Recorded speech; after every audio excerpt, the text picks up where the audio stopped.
نو بهر حال رسول الله صلی الله علیه وسلم چې وفات شو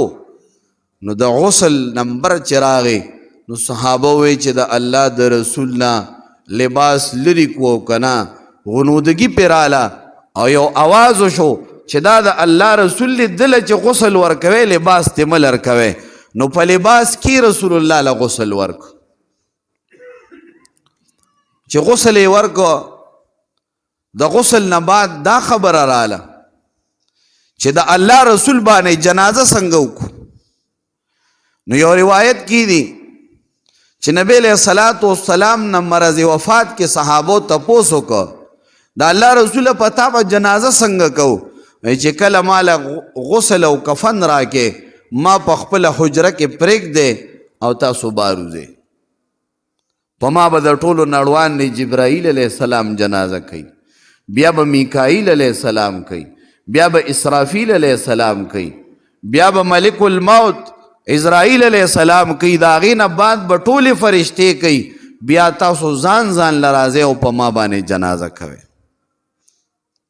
د الله رسول باندې په جمع باندې جنازه نه ده شوې چې یو کس مخکې شوی دی او هغه امامت کړی دی بلکې صحابه کرامو پې ځان له ځان له جنازه کړې ده علامہ سہیلی رحمہ اللہ زرقانی کی فرمائی کہ اللہ قرآن کی فرمائی ان اللہ و ملائکتہ یصلون علی النبی یا ایہا الذین آمنوا صلو علیہ وسلم تسلیما بے شک اللہ دا فرشتی دا اللہ پر رسول بانے درود و سلام وی اے مومنانو تاسم پاغبانی درود و سلام وائے نوی دا درود و سلام چی خلق پا اللہ پر رسول وی نو زان لزان لے وی په شریک یې نه وای ځان ځان لی وای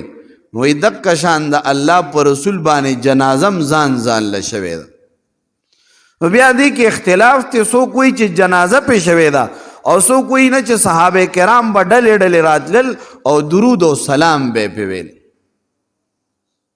نو صحابه کرام ځان ځان له راتلل جنازې کوله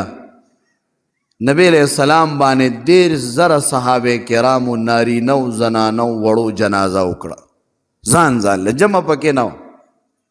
30,000 صحابه کرام اول نارینه راتلل هغوی جنازه کوله هغه چې ختم شو بیا زنانه راتللې د هغې نه بعد ماشومان راتلل او په نبی علیہ الصلوۃ والسلام باندې جنازه وکړه بیا د رسول الله د دفن نمبر راغی چې د الله رسول به دفن کیږي کم ځای کې حضرت ابوبکر صدیق رضی الله تعالی عنہ فرمایل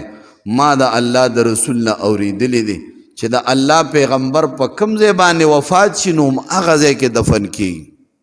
نو د بیبي عایشې په حجره کې حجره داسې نه لکه زمونږ چې څنګه حجرې دي د بیبي عایشې په کوټه کې وفات شو نو هغه ځای کې ورله قبر هغه تیار کړو